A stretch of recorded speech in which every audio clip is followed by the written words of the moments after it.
नमस्कार। आज बात करते हैं एक ऐसे आइडिया की जो 100 साल से भी ज्यादा पुराना है, लेकिन आज भी इस मिनट भी हमारे सच को देखने के नजरिए को हिला कर रख देता है।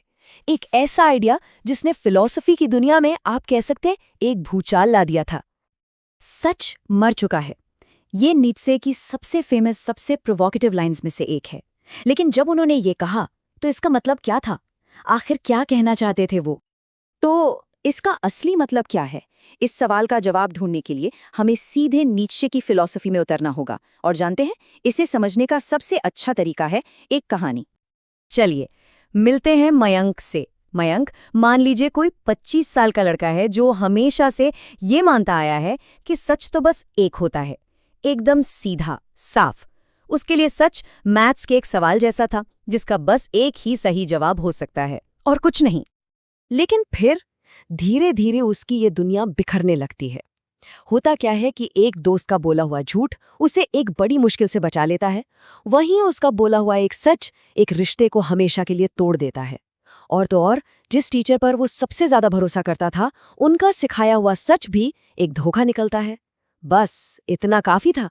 अचानक से मयंक का सच पर जो वो ठोस यकीन था ना, वो किला ढह जाता है। अब वो बस एक ही सवाल से जूझ रहा है कि अगर सच इतना फ्लेक्सिबल है, इतना पर्सनल है, तो क्या वाकई में कोई यूनिवर्सल ट्रूथ, कोई एक सच एग्जिस्ट भी करता है? मयंक की यही जो उलझन है ना, बस यहीं से नीचे की फिलॉसफी की शुरुआत होती है। तो मयंक के इस संकट का नीचे के पास क्या जवाब है? उनका जवाब थोड़ा ब्रूटल है, लेकिन एकदम सीधा। एक ऐसा दावा जो सच को देखने के हमारे तरीके को हमेशा हमेशा के लिए बदल सकता है। नीचे कहते हैं, सच खोजा नहीं जाता, सच बनाया जाता है। अब जरा इस पर एक पल के लिए सोचिए। ये एक बहुत बड़ा शिफ्ट है। मतलब सच कोई बाहर रखी चीज नहीं है जिसे हमें ढूंढना है, बल्कि ये तो कोई अंदर की चीज है जिसे हम खुद गढ़ते हैं, खुद बनाते हैं। तो यहाँ पे ना दो तरह के सच के बीच का फर्क समझना बहुत जरूरी है। एक होता है खोजा गया सच, मतलब डिस्कवर्ड ट्रूथ। ये ऑब्जेक्टिव होता है, यूनिवर्सल होता है। जैसे ग्रेविटी का नियम, ये तो है, चाहे हम माने या ना माने। और दूसरा है बनाया गया सच, अ क्रिएटेड ट्रूथ। ये सब्जेक्टिव है, पर्सनल है। ये वो कहानी है जो हम खुद को और पूरी दुनिया को सुनाते हैं।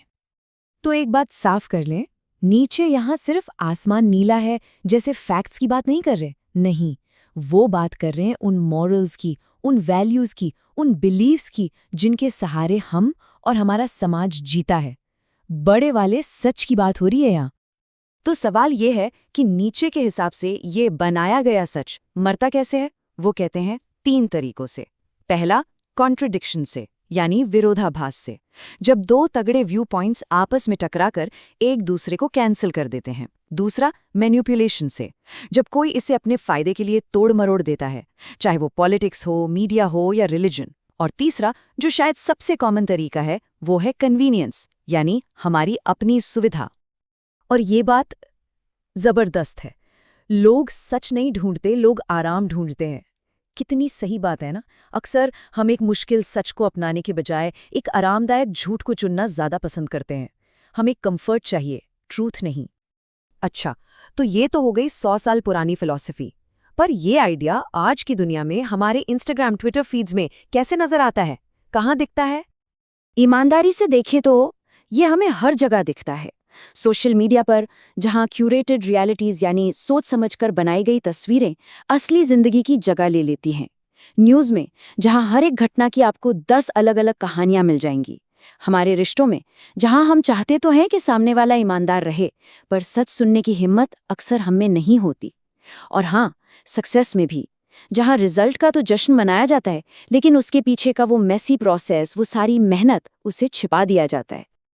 तो मुद्दा ये है, नीचे का असली पंचलाइन ये है कि आज की दुनिया में सच एब्सोल्यूट नहीं है, बल्कि इन्फ्लुएंशियल है। मतलब सच का काम अब सही या गलत बताना नहीं, बल्कि असर डालना है। जिसकी कहानी में ज्यादा दम है, जिसका नैरेटिव ज्यादा इन्फ्लुएंशियल है, उसी का सच जीत जाता है। और बस यहीं से हम नीचे की फिलॉसफी के सबसे गहरे और सबसे ज्यादा मिसअंडरस्टूड हिस्से में एंटर करते हैं। ये कहानी सिर्फ सच की मौत की नहीं है, बल्कि उस जिम्मेदारी की है जो सच के मरने के बाद हम पर आती है। जब नीत्शे कहते हैं गॉड इज डेड, तो वो कोई धार्मिक बयान नहीं दे रहे थे। यहाँ गॉड का मतलब है वैल्यूज का, मॉरल्स का और सच का, वो एक अकेला यूनिवर्सल सोर्स जो सदियों से समाज को रास्ता दिखाता आया था, एक तरह की गाइड बुक। और जब वो एक कॉमन बिलीफ सिस्टम, वो गाइड बुक ढह जाती है, तो इंसानियत एक अजीब सी कंफ्यूजिंग आज़ादी में आ गिरती है। पुराने वैल्यूज तो मर चुके हैं, पर नए अभी बने नहीं हैं। ये एक खालीपन है, एक वैक्यूम है। और इसका नतीजा बहुत गहरा है। अब मीनिंग और वैल्यूज बनाने का पूरा बोझ हर एक इंसान पर आ पड़ता है। अब कोई बाहर की ताकत या कोई किताब ये बताने के लिए नहीं है कि क्या सही है और क्या गलत। तो ठीक है, अगर कोई यूनिवर्सल ट्रूथ नहीं है और सारी जिम्मेदारी भी हम पर ही है, तो फिर एक ऑथेंटिक जिंदगी जिए तो जिए कैसे? अच्छी बात यह है कि नीचे सिर्फ प्रॉब्लम बताकर नहीं छोड़ते, वो एक सोल्यूशन भी देते हैं। यहाँ है उनका 4 स्टेप सोल्यूशन। पहला, असहज, अनकंफर्टेबल, रियलिटी से दोस्ती करो, आसान कहानियों के पीछे मत भागो। दूसरा, अपनी मोरालिटी, अपनी नैतिकता खुद बनाओ, भीड़ से उधार मत लो। तीसरा, फैक्ट्स और इंटरप्रिटेशंस के बीच यानी तथ्यों और उनकी व्याख्या के बीच का फर्क पहचानो। और चौथा और सबसे जरूरी, अपना सच खुद बनाओ, किसी और का कॉपी पेस्ट मत करो। तो आखिर में नीचे का सारा ज्ञान हमें इसी एक बात पर लाकर खड़ा कर देता है। ये एक डरावना विचार हो सकता है, लेकिन ये पावरफुल भी उतना ही है। सच कोई बाहरी चीज नहीं है जिस पर हम डिपेंड करते हैं, बल्कि सच एक अंदरूनी रचना है जो हम पर डिपेंड करती है। तो सच मर चुका है। अब सवाल ये नहीं है कि सच क्या है, सवाल ये है कि कोई कौन सा सच बनाने का फैसला करता है।